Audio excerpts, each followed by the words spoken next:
வாங்க ஃப்ரெண்ட்ஸ், இன்னைக்கு வந்து வீடியோவில் பார்க்க போகிறது மட்டன் கிரேவி எப்படி வைக்கிறதுன்னு பார்க்க போகிறோம். ஸோ எல்லாருமே மட்டன் கிரேவி வைப்பீங்க, ஒவ்வொருத்தரும் ஒவ்வொரு ஸ்டைலில் வைப்பீங்க.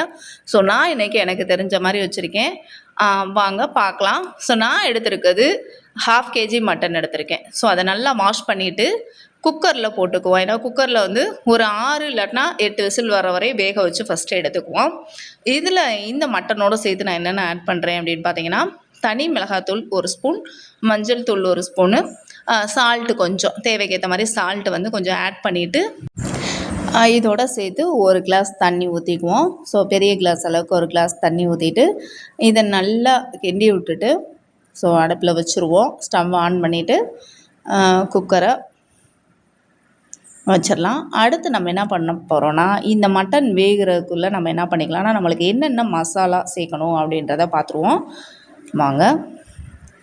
ஸோ நான் என்னென்ன பொருள்லாம் தேவைன்றதை தனியாக எடுத்து வச்சுருக்கேன் பாருங்கள். இஞ்சி பூண்டு பேஸ்ட்டு, பட்டை, கிராம்பு, சீரகம், சோம்பு, முந்திரி நம்மளுக்கு தேவைக்கேற்ற மாதிரி நம்ம போட்டுக்கலாம். எப்போவுமே முந்திரி போடும்போது நம்மளுக்கு கிரேவிக்கு நல்லாயிருக்கும். அதே மாதிரி சின்ன வெங்காயம், பச்சை மிளகா, மிளகு, ஸோ இந்த ஐட்டம் ஸ்பைசஸ் ஐட்டம் நம்ம எல்லாமே எடுத்துக்கிறோம். எடுத்துகிட்டு இதை வந்து நம்ம என்ன பண்ண போகிறோம், பேனில் ஆயில் விட்டுட்டு இது எல்லாமே நம்ம ஃப்ரை பண்ணி எடுக்க போகிறோம்.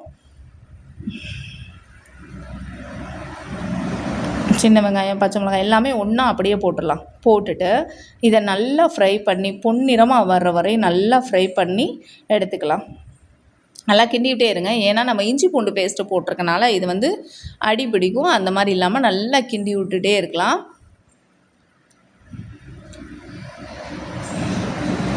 வெங்காயம் வந்து நல்லா பொன்னிறமாக வர வரையும் நல்லா கிண்டணும்.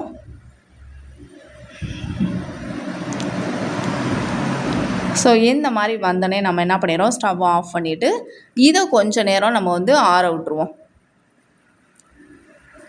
ஏன்னா இது வந்து நம்ம வந்து மசாலா ரெடி பண்ணணும் இல்லையா, இதை வந்து மிக்ஸி ஜாரில் போட்டு அரைச்சி எடுக்கணும். ஸோ இதை வந்து கொஞ்சம் ஆற விட்டுட்டு அப்புறம் மிக்சியில் போடுவோம்.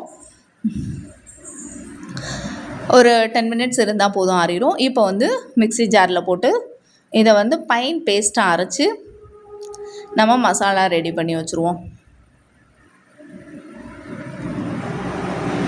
இது ரொம்ப செய்கிறது ரொம்ப ஈஸி தான். எல்லோரும் மட்டன் கிரேவினா இப்போ சமையல் கற்றுட்ருக்கவங்களாம் ரொம்ப கஷ்டம்னு நினைப்பீங்க. அந்த மாதிரிலாம் இல்லை. ரொம்ப மட்டன், சிக்கன் இந்த மாதிரி நான்வெஜ் செய்கிறது ரொம்ப ஈஸியான வேலை தான். ஸோ அடுத்ததான் நம்ம என்ன பண்ணுறோன்னா, அதே பேனில் கொஞ்சம் ஆயில் விட்டுட்டு பெரிய வெங்காயம் இருக்கு இல்லையா, அது ஒரு 2 வெங்காயம் நம்ம நல்லா கட் பண்ணி போட்டு அதையும் நல்லா ஃப்ரை பண்ணிக்கணும். இதோட தக்காளி ஒரு 2, இது நல்லா பொன்னிறமாக வதங்கின பின்னாடி தான் தக்காளி சேர்க்கணும். ஸோ இப்போ கொஞ்சம் நல்லா வதங்கிருச்சு. தக்காளி ஆட் பண்ணிக்குவோம். தக்காளி நான் எடுத்துருக்கிறது ஒரு பெரிய சைஸ் தக்காளி ஒன்று எடுத்திருக்கேன். ஸோ நல்லா கட் பண்ணி போட்டு இதுவுமே நல்லா பொன்னிறமாக வர்ற வரையும் நம்ம வந்து நல்லா வதக்கிக்கிட்டே இருக்கணும்.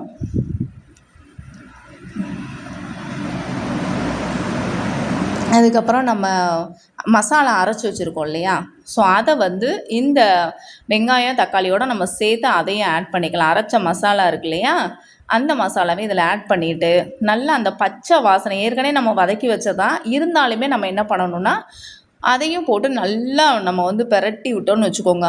அந்த பச்சை வாசனை இருந்தாலும் அது எல்லாமே போயிடும். ஸோ நல்லாயிருக்கும், அந்த மசாலா வந்து ஸ்மெல் நல்லாயிருக்கும். நம்மளுக்கு வதக்கி விட்டுட்டு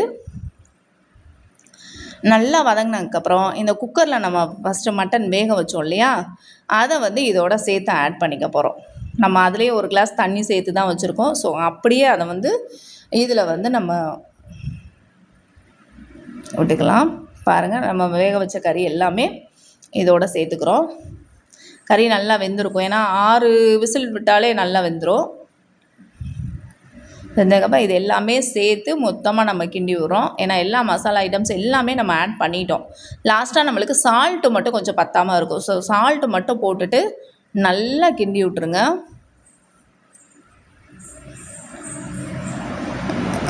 நம்மளுக்கு வந்து குழம்பு மாதிரி வேணும், தோசை இட்லிக்கு தொட்டு சாப்பிட்ற மாதிரி வேணுனாலும் வச்சுக்கலாம். இல்லை எனக்கு கிரேவியாக வேணும், சப்பாத்தி சாதத்துக்கும் சில பேருக்கு வந்து கிரேவியாக ஊற்றி சாப்பிட்றதுக்கு பிடிக்கும். ஸோ அந்த மாதிரி வேணும்னா கொஞ்சம் மூடி போட்டு மூடி வச்சுட்டு கொஞ்சம் நேரம் கழித்து அந்த தண்ணி வற்றினதுக்கப்புறமா நம்ம எடுத்து பார்க்கலாம் எப்படி இருக்குன்றத. இன்னும் கொஞ்சம் இன்னும் வேகணும். கறி வெந்திருக்கும், பட் வந்து கிரேவி பதத்துக்கு வந்தனே தான் நம்ம இறக்க முடியும். ஸோ கொஞ்சம் இடையில இடையில ஓப்பன் பண்ணி கிண்டி விட்டுட்டே இருக்கணும். அந்த கன்சிஸ்டன்சிக்கு வந்த பின்னாடி தான் நம்ம இறக்கணும். அந்த கிரேவி பதம் இன்றைக்கி நம்ம வைக்க போகிற கிரேவி தான். ஸோ அந்த கிரேவி பதத்துக்கு வந்தோடனே நம்ம அப்புறம் இறக்குவோம்.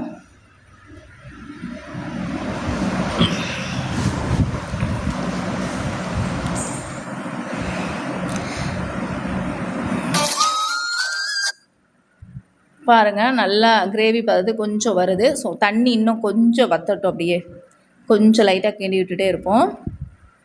அடுத்து நம்ம மூடி போட்டு மூடி வைக்கிறதுனால மூடி வச்சுக்கலாம். ஏன்னா நம்மளுக்கு இன்னும் நல்ல கிரேவியாக வர்றோம் அப்படின்னாலும் மூடி போட்டு மூடி வச்சுக்கலாம். ஸோ கொஞ்சம் நேரம் வந்து நல்லா கொதிக்க விட்டு எடுத்துட்டோம்னு வச்சுக்கோங்க, நல்ல கிரேவி ஆயிரும். உங்களுக்கே இப்போ டிஃப்ரென்ஸ் தெரியும்னு நினைக்கிறேன். ஸோ இந்த பதத்துக்கு வந்தோடனே நம்ம என்ன பண்ணுறோன்னா கொத்தமல்லி போட்டு அப்படியே இறக்கிடலாம். நல்லா கறியும் வெந்துருச்சு, நல்லா ஒரு கிரேவி பதத்துக்கு வந்துருச்சு. ஸோ இப்போ லாஸ்ட்டாக வந்து கொத்தமல்லி போட்டு தூவிக்கலாம். அப்படியே கொத்தமல்லி சேர்க்கும் போது இன்னும் கொஞ்சம் டேஸ்ட்டு கிடைக்கும் கிரேவிக்கு. நான் கொஞ்சமாக தான் ஆட் பண்ணுறேன். இப்போ ஸ்டவ் ஆஃப் பண்ணிடலாம்.